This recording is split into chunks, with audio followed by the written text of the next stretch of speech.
अगर आप लोगों को क्लास 10 वालों के लिए स्पेशली अगर आप लोगों को मैथ सॉल्व करने में दिक्कत होती है कि मैथ नहीं आती है, 100 में 100 कैसे लाएं, मतलब अभी 40 आ रहे हैं 60 आ रहे हैं, इस तरीके से अगर कोई भी प्रॉब्लम है, मेनली प्रॉब्लम क्या होती है मैथ में कि हम लोग करते क्या है, मेन बात ये है कि क्वेश्चन सॉल्व करने में दिक्कत होती है या फिर फॉर्मूला में दिक्कत होती है, टाइम मैनेजमेंट कैसे करें, और मतलब आप कुछ भी सोच सकते हो कि समझ नहीं आती मैथ इस तरीके से। अगर है तुम्हें प्रॉब्लम तो ये जो वीडियो है आई होप ये तुमको बहुत ही हेल्पफुल रहेगा तुम्हारे लिए। एंड इस पूरे वीडियो को बहुत अच्छे से देखना और मतलब जितना हो सके उतना इस पर काम करना, इस वीडियो को फॉलो करना। जो मैं बता रहा हूँ, जितना मैं बता रहा हूँ तुम्हें इसको ध्यान से एक बार समझ लेना बेटा, क्योंकि बहुत इंपॉर्टेंट चीज है। अगर तुम्हें मैथ नहीं आती है और मैथ कब कब कैसे सॉल्व करें, क्या करें क्या ना करें, कुछ समझ नहीं आ रहा है तो बस शांत बैठो, जो बता रहा हूँ उसको देख लो एक बार, बस भरोसा रखो अपने भैया पे। हाँ, तो अब तुम्हें इसमें समझना क्या है, मेनली हम लोग मैथ जिसको मैथ बिल्कुल नहीं आती है या प्रॉब्लम होती है तो करना कैसे है मैथ को। सबसे पहले देखो, क्योंकि जो मैथ जिसको नहीं आती वो डेली मैथ नहीं करता है, और जो डेली मैथ करता है उसको आती है, ये समझना पहले। तो मैथ हमको डेली करना है, मतलब सॉल्व मैथ करना है डेली, मैथ हमको डेली करना है, 40 to 50 मिनट कर लो डेली, ये तुम्हारा रूटीन रहेगा डेली का, तुमको करना ही पड़ेगा ये चीज, इतना तुमको करना है इसमें, ठीक है। अब उसके बाद आते हैं क्या कि कॉन्सेप्ट और बेसिक। सबसे पहले बच्चा करता क्या है कि मैथ के जो एनसीईआरटी जो तुमने देखा होगा कि साइड में लिखे रहते हैं बहुत सारे, उसमें लैंग्वेज बेस में लिखे रहते हैं, तो वो नहीं पढ़ते हो, मेन तो वही होता है भाई, तो उसका बेसिक होता है। तो हमको करना क्या है, हमको कॉन्सेप्ट जो है उनको पढ़ने हैं और उसका बेसिक पढ़ना है, उसको स्किप नहीं करना है, ये समझ लेना। अगर तुम इसको स्किप कर दोगे तो फिर प्रॉब्लम हो जाएगी, तुम्हें मैथ नहीं आएगी उतनी, तो तुम्हें स्किप नहीं करना है, कैसे भी करो कुछ भी करो, लेकिन पहले सबसे पहले कॉन्सेप्ट करो, उसके बेसिक पढ़ो, देन उसके बाद में उसके इजी क्वेश्चन पढ़ो। क्या करना है तुमको, उसके इजी क्वेश्चन पढ़ने हैं, क्योंकि पहले बच्चा क्या करता है कि डायरेक्ट उसने क्या बोलते हैं बेसिक किया, कॉन्सेप्ट किया और उसके बाद में टफ टफ क्वेश्चन करने लगा, तो ऐसे बिल्कुल नहीं करना है। सबसे पहले तुमको करना है इजी क्वेश्चंस करो, इजी क्वेश्चन जितने बार हो सके उतने बार करो, देन उसके बाद आते हैं इजी क्वेश्चन के बाद तुम करो टफ क्वेश्चन। जब तुम इजी क्वेश्चन ये कर लोगे तो तुम्हें एक कॉन्फिडेंस आएगा तुम्हारे अंदर कि हाँ हम ये चीज कर सकते हैं, हम ये कर सकते हैं, हम ये कर सकते हैं, तो तुम कर लोगे। मेन होता है कॉन्फिडेंस बिल्डअप कर रहे हो तो सबसे अच्छी चीज है। तो इजी क्वेश्चन के बाद तुमको फिर आना है टफ क्वेश्चन में, ये तुम्हारे 2 स्टेप हो गए, इनको तुम्हें फॉलो ही करना पड़ेगा। देन उसके बाद आते हैं कि हम लोग एक गलती करते हैं, मैंने भी गलती की है और तुम भी कर रहे होगे, जो हम लोग करते हैं इनकम्प्लीट सॉल्यूशन, कि हाँ हमने देखा ये सवाल हमें आ रहा, थोड़ा किया अरे छोड़ दिया, तो ऐसा बिल्कुल नहीं करना है। इससे करोगे, अगर इस तरीके कर रहे हो तो तुम, अगर कोई क्वेश्चन आता है तुमने पूरा सॉल्व नहीं किया तो मे बी तुम्हें दिक्कत आएगी। तुम्हें ये नहीं करना है कि उसका इनकम्प्लीट सॉल्यूशन नहीं करना है, पूरा कंप्लीट करो, जो भी एक क्वेश्चन उठाओ उसको पूरा स्टार्टिंग टू एंड कंप्लीट करो। अगर इस तरीके से करोगे तो तुम अच्छे से उसके कॉन्सेप्ट भी समझ पाओगे, उसका बेसिक भी समझ पाओगे और क्वेश्चन को सॉल्व करना भी आएगा। तो तुम्हें ये जरूर करना पड़ेगा, अगर ये नहीं कर रहे हो, कंप्लीट सॉल्यूशन नहीं करो, तो इसमें भी बहुत दिक्कत आने वाली है तुम्हें, ठीक है। तो इतनी बात ध्यान रखना, भरोसा रखो।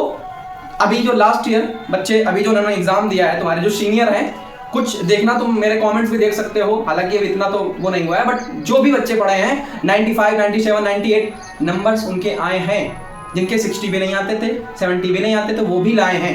तो भरोसा रखो, जो बता रहा हूँ एग्जैक्ट चीजें करो।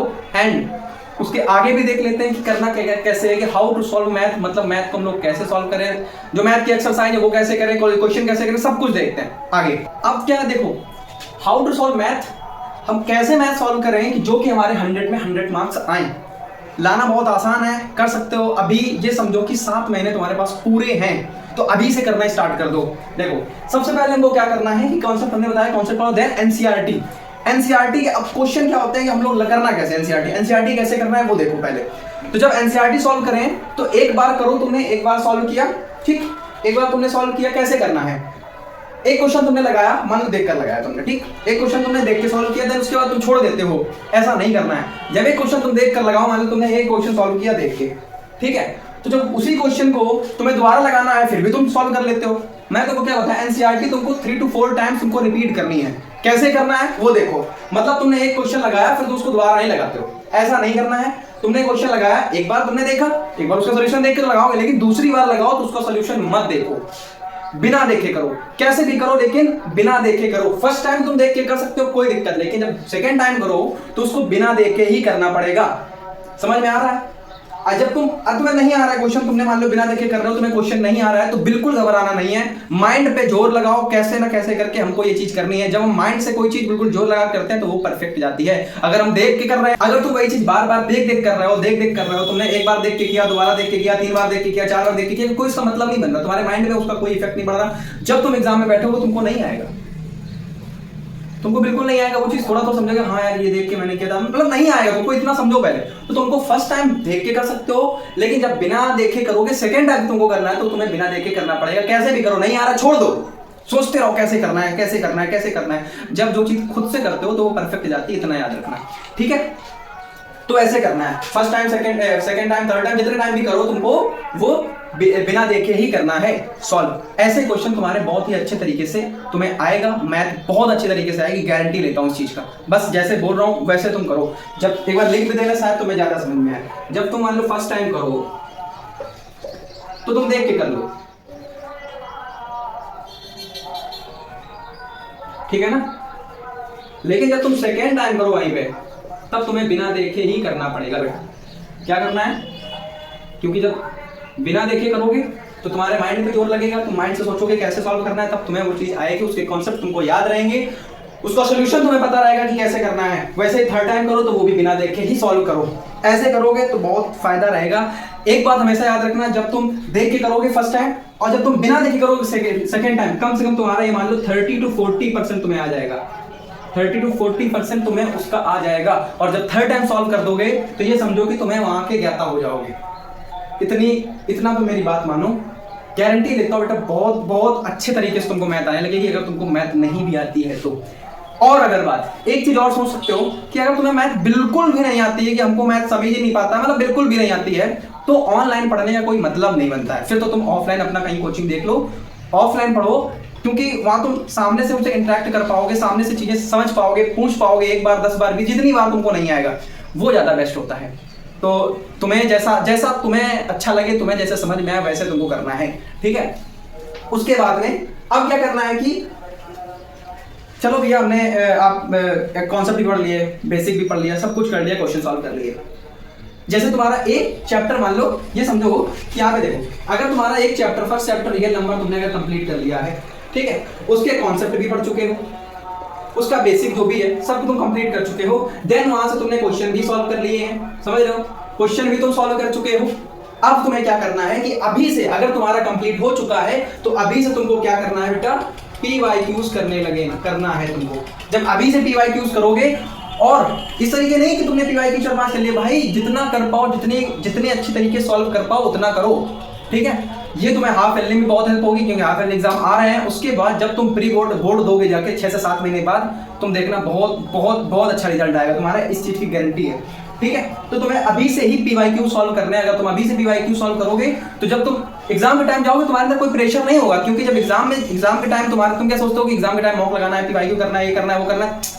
अगर अभी से वही सॉल्व करते चलोगे तो कितना परफेक्ट होगा चीजें, खुद सोचो ना उस चीज का। तो तुम्हें इस तरीके से करना है कि तुम्हें सबसे पहले करना है उसके कॉन्सेप्ट, फिर क्वेश्चन पढ़ लो जो भी एक्सरसाइज के, देन उसके बाद में तुम्हें PYQs कंप्लीट करने हैं। अगर इस तरीके से कर रहे हो तो भाई बहुत ही अच्छे मार्क्स आने वाले हैं। बेसिक पढ़ो, NCERT सॉल्व करो, क्वेश्चन सॉल्व करो, देन उसका PYQs करो, ठीक है। आई होप इसमें इतने तुम्हें दिक्कत नहीं आई होगी। और हाँ, क्लास 10th में हो तो ये समझ लो कि अब तुम्हें बहुत मेहनत करनी पड़ेगी, मतलब तुम्हें बोर्ड देना है। और क्लास 10 सबसे आसान भी होती है, ये समझो, क्लास 10 बहुत आसान है, अगर सही से करो तो बहुत अच्छे तरीके से कर सकते हो। जैसे कि अलग सर कहते हैं कि अपने कमरे का दरवाजा और अपने दिल का दरवाजा, तो वही मैं बोल रहा हूँ कि अपने कमरे का दरवाजा, अपने दिल का दरवाजा कम से कम 6 से 7-8 महीने के लिए बंद कर लो। खुद को इस तरीके से खुद पर इतना काम करो कि जब तुम 6-7 महीने बाद एग्जाम में बैठो तो तुमको ये सोचना ना पड़े कि एग्जाम ये क्वेश्चन होगा कैसे। इस तरीके से पढ़ो, जब इस तरीके से मेहनत करोगे तो रिजल्ट बहुत ही अच्छा आएगा, ये समझना पहले, ठीक है। क्योंकि तुम्हें ही मेहनत करनी पड़ेगी। कोई टीचर तुमको पढ़ा रहा है तो वो सिर्फ तुमको पढ़ा रहा है, ज्ञान दे देगा ऐसे करो वैसे करो, लेकिन करना तुम्हें ही पड़ेगा। जब तुम खुद से करोगे, जब तुम मेहनत करोगे तभी रिजल्ट आएगा, वरना रिजल्ट नहीं आने वाला है। चाहे तुम कितनी भी ऐसे नौटंकी देख लो, चाहे तुम 50 वीडियो देख डालो, 1000 वीडियो डालो, कुछ मतलब नहीं बनता है, ठीक है। जब तुम खुद नहीं चाहोगे तब तक कुछ नहीं होने वाला है। इसलिए खुद पर मेहनत करो, अभी से जुट जाओ। 6-7-8 महीने के लिए खुद को इस तरीके से रख लो कि भूल जाओ कुछ दिन, क्योंकि 10th आसान है। लेकिन अब जिसको नहीं आती है इस तरीके से, जिनको रियल नंबर, इरेशनल चीजें सॉल्व करने नहीं आते, तो कैसे करोगे भाई।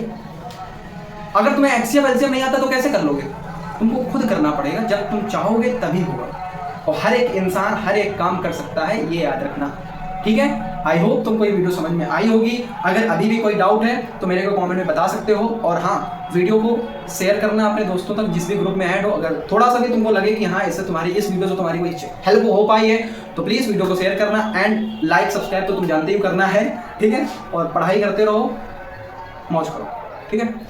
Love you all, bye, take care.